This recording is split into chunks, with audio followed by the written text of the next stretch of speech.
Eu sou William Shimura, eu sou autista e nesse vídeo a gente vai falar sobre questionários para autismo e também vamos responder juntos aqui um questionário. Muito provavelmente você deve saber da existência de questionários que existem por aí também pela internet, facilmente acessíveis, que são questionários com N perguntas que a pessoa pode responder e ao final desse questionário preenchido, ela tem um score ali, um resultado numérico muitas vezes, que indica, então, ali sugere uma possibilidade de autismo ou não. Da mesma forma, existem vários outros questionários também para possivelmente identificar outros transtornos. Isso não é exclusivo de autismo. Para ser bem honesto, eu não gosto tanto, eu realmente não me apego e sugiro vocês também não se apegarem ao resultado final em si desse questionário. Porque o resultado final, um número por si só, ele pode indicar ali uma possibilidade, ele pode indicar uma sugestão de hipótese diagnóstica. Em minha interpretação, a riqueza desses questionários é justamente, na verdade, nas respostas que você dá às perguntas e não necessariamente no resultado final. Lembrando também que o questionário pode sim auxiliar num diagnóstico e principalmente a conduzir um processo de investigação, mas que o resultado desse questionário não pode ser considerado como diagnóstico e nem nada do tipo. O que me motiva a gravar esse vídeo é principalmente o fato de que recentemente tivemos um estudo que valida, então tenta verificar qual é o nível de eficiência de dois questionários que são até relativamente populares entre a comunidade do autismo. Eu já conhecia eles, então eu acho que seria uma ideia interessante aqui a gente responder juntos e ao longo das respostas também eu vou explicando algumas características do autismo. Para quem quiser também ler esse estudo que validou então a eficiência desses questionários, ele é um estudo publicado recentemente em um journal, na verdade, de psiquiatria. E esse estudo principalmente validou questionários voltados para adultos. Esse estudo validou principalmente dois questionários, que é o AQ e o RADS-R. Os dois estão disponíveis na internet. E nesse vídeo, ou nessa série de vídeos, na verdade, vamos ir respondendo, então, principalmente o AQ. E olha só que interessante também o cuidado que a gente tem que ter na hora de usar esses questionários.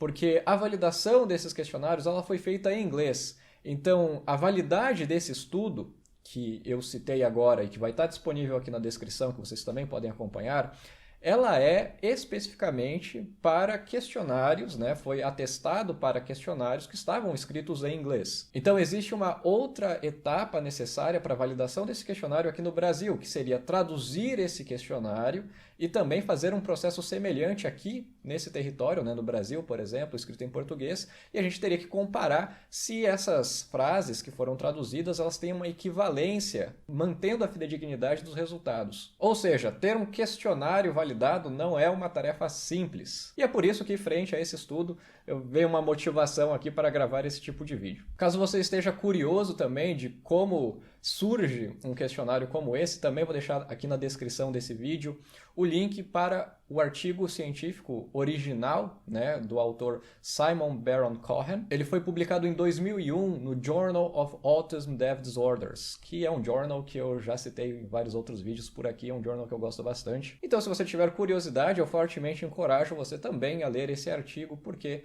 eu acho que é algo realmente muito interessante e que acaba desenvolvendo um pouco mais sobre a nossa compreensão científica também. Bom, o questionário AQ são 50 perguntas, então obviamente eu não vou conseguir responder todos eles em um único vídeo, mesmo porque eu pretendo também explicar cada pergunta aqui, e também esse questionário que a gente vai responder aqui vai estar disponível na descrição, caso você queira ler as perguntas ou até mesmo responder, e é claro, a gente vai responder aqui em inglês. Eu vou traduzir algumas coisas, mas originalmente vamos preservar ele da forma que ele foi validado no estudo anterior. Então vamos finalmente às perguntas. O primeiro item é: eu prefiro fazer coisas com outras pessoas do que fazer elas por mim mesmo, fazer sozinho. E aí eu tenho que responder entre concordar totalmente ou discordar totalmente, E tem 4 níveis ali que eu posso também concordar ou discordar parcialmente também. Bom, essa eu vou marcar que definitivamente eu concordo. Eu acho que, principalmente para os projetos que são do meu hiperfoco, ou as atividades que são do meu hiperfoco, nós autistas gostamos de nos restringir Geralmente temos esses interesses restritos. Gostamos de ter geralmente rituais específicos, né, envolvendo essa atividade e que pode acabar saindo um pouco do controle se envolve outras pessoas. Também tem o fato que, infelizmente, né, autistas não necessariamente desenvolveram boas habilidades sociais, então situações com outras pessoas podem acabar sendo um pouco complexas demais e a gente acaba tendo uma certa atitude evitativa sobre isso, algum feeling um pouco ruim sobre atividades que envolvem outras pessoas. Já virou clássico, na verdade, o autista que sempre fala que odeia trabalho em grupo. Se bem que não é só autista que odeia trabalho em grupo, na verdade, mas isso é porque as professoras e os educadores que propõem trabalho em grupo geralmente não estão delineando bem trabalhos em grupo, mas enfim, essa é outra história. Próximo item, eu prefiro fazer coisas da mesma maneira, sempre, sempre, sempre, repetidamente. Bom, isso aqui tem muito a ver com também o que eu já tinha comentado aqui com os rituais, né? Nós autistas gostamos sim de repetições e acabamos desenvolvendo todo um ritual quando, por exemplo, vamos comer, ou vamos jogar nosso jogo favorito, ou vamos ter uma atividade de lazer, enfim. Seja lá qual for a atividade, eventualmente um autista, ele é não somente um autista, na verdade, mas outras pessoas desenvolvem também esse ritual que envolve toda essa atividade prazerosa, mas as pessoas com autismo definitivamente podem ter uma rigidez maior nesse ritual, e, é claro, também manifestar esse ritual com uma frequência maior quando comparado com as pessoas que não estão no espectro do autismo. Então sim, marco também como definitivamente concordo. Quem me conhece pelo League of Legends sabe que eu tenho uma grande preferência, por exemplo, de jogar com o mesmo campeão sempre, sempre, sempre, né, o mesmo personagem. E eu acho que fica muito explícito, principalmente em jogos, como eu tenho esses rituais e como eu gosto de manifestar eles da mesma forma, sempre, sempre, sempre. Item 3. Se eu tento imaginar algo, eu facilmente consigo construir uma imagem sobre isso na minha cabeça, digamos assim, na minha mente. Eu tenho muita dificuldade para responder essa pergunta, na verdade, porque eu não consigo comparar a outras pessoas, quão fácil é para elas imaginar alguma coisa. Eu simplesmente realmente não consigo responder essa pergunta. Muito provavelmente eu responderia ou concordaria parcialmente ou discordaria parcialmente, mas eu realmente não consigo responder essa pergunta. Vou responder qualquer uma aqui, mas vou deixar assim aberto. Mas aparentemente pessoas com autismo têm então essa tendência de não conseguir imaginar tão bem, ter essa capacidade imaginativa, digamos assim, tão facilmente quanto outras pessoas que não são autistas. E é por isso que essa pergunta está aqui. Quarto item, eu geralmente fico tão hiperfocado, né, tão absorto em determinadas atividades que eu perco a noção das outras coisas do meu ambiente em volta. Bem, isso é definitivamente verdade. Inclusive, eu me lembro de um dia que eu tinha uma tarefa de encher alguns balões ali para uma festa, né? E ajudar a minha prima para uma festa de aniversário. E nesse pacote de balões, eu acho que tinham 400 unidades. E é claro que não era esperado que eu ajudasse a encher os 400 balões, as 400 unidades de balões. Mas naquele dia eu simplesmente sentei, comecei a encher esses balões e continuei enchendo até realmente encher os 400 balões. E enquanto eu enchia, isso passaram diversas horas e eu simplesmente perdi a noção do tempo e enfim. Eu também não esperava, na verdade, que eu ia ficar tão absorto nessa tarefa, mas isso acontece até hoje, sempre aconteceu ao longo da minha vida, jogando videogame ou lendo artigos, ou enfim, pode ser qualquer atividade que me engaja, e eu simplesmente perco a noção totalmente do meu ambiente em volta. Então, sim, definitivamente concordo. Item 6. Eu geralmente presto muita atenção em placas de carros e outros tipos de informação que são esses tipos de códigos, geralmente. Definitivamente isso é uma verdade, principalmente porque, falando sobre carros, enquanto as pessoas gostam de identificar carros como, por exemplo, o modelo, a cor deles ou coisas do tipo, eu principalmente observo por essa informação, né, que é um identificador único, que é a placa do carro. E, eu não conheço nenhum modelo de carro, e, enfim, em comparação aos meus colegas e amigos, definitivamente eu não entendo nada sobre carros. Para mim, são todos iguais, na verdade. E sempre quando falamos sobre outras coisas, como, por exemplo, propriamente artigos científicos, por exemplo, eu não presto tanta atenção no título do artigo em si, quando se trata de principalmente compartilhar eles ou coisas do tipo. E nem mesmo no autor, na verdade. Mas sim especificamente sobre o DOI, que é o Identificador de Objetos Digitais. Então eu sempre estou procurando por qualquer, seja lá qualquer for que seja um dispositivo ou artigo ou item digital, eu sempre estou procurando por qual é o identificador único desse objeto. E desde criança, na verdade, eu sempre entendi que as coisas sempre tinham um número de série, um código que está associado a ele, que identifica unicamente aquele objeto, e eu sempre presto atenção nesse tipo de informação. Então sim, definitivamente concordo. Item 7. As outras pessoas frequentemente dizem que o que eu acabei de dizer não é adequado ou não foi adequado, apesar de que muitas vezes eu acho que sim, que foi adequado. Ou seja, isso está muito relacionado à nossa dificuldade que a gente tem de se colocar sob perspectiva das outras pessoas que estão em uma conversa e conseguir entender por que algumas pessoas vão se sentir chateadas ou não vão gostar de alguma coisa que a gente vai falar. Então, frequentemente a gente fala coisas, as ideias da maneira mais sincera possível, sem muitos filtros, né? Que muitas vezes podem ser ideias que acabam magoando outras pessoas. Então, isso também pode estar relacionado com, por exemplo, ao manifestar opiniões políticas, né? Que em discussões nesse sentido, né? Nesse teor, muitas vezes o autista pode acabar manifestando ali uma opinião que é muito sincera demais, ou até pode ser interpretada como fria, por exemplo,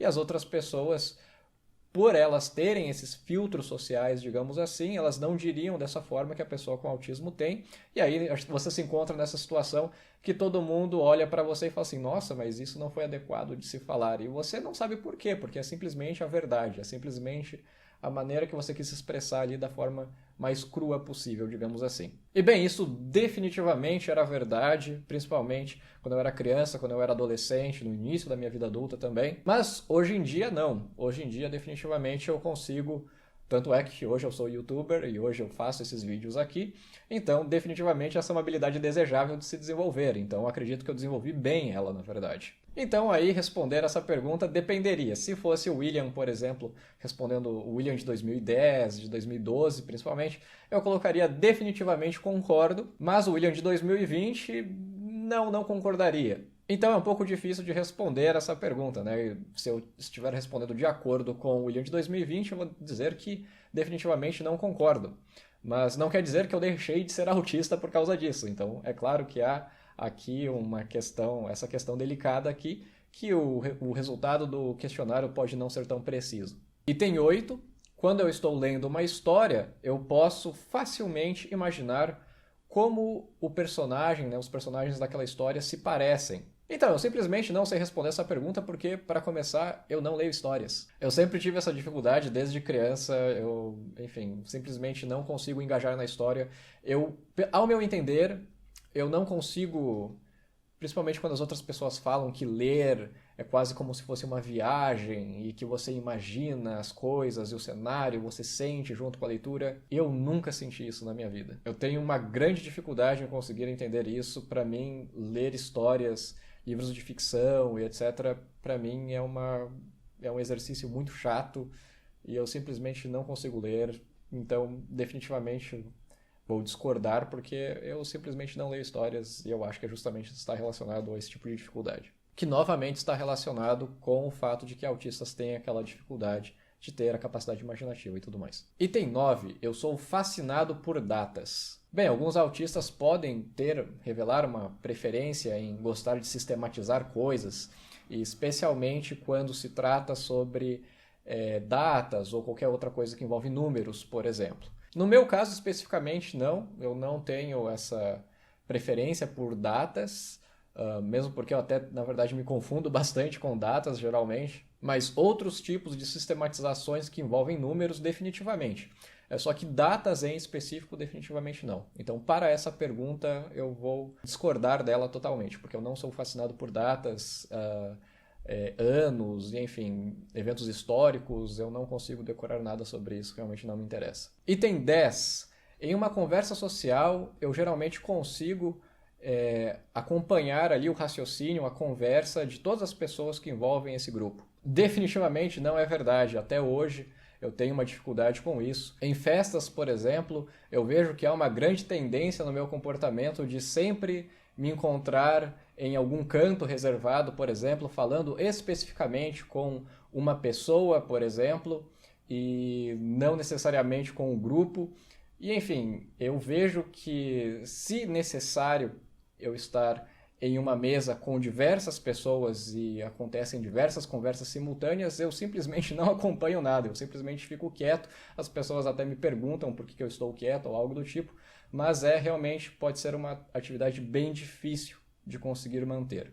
Então eu vou responder que não, eu definitivamente não concordo que eu consiga fazer isso. Bem, pessoal, essas foram 10 perguntas do questionário. Eu acho que já deu para ver aqui que, na verdade, não vai ser algo tão rápido. Se vocês gostaram desse tipo de vídeo, se vocês gostariam que eu continuasse com esse questionário, por favor, deixem o seu like, que daí eu consigo entender que vocês estão gostando desse tipo de conteúdo, e eu volto aqui com a continuação desse questionário também. E é claro, por favor, não se esqueçam de se inscrever no canal e deixar no comentário qualquer dúvida que você tenha ou qualquer item desse que você tenha se identificado também. E é claro, como de costume, muito obrigado pela sua visualização.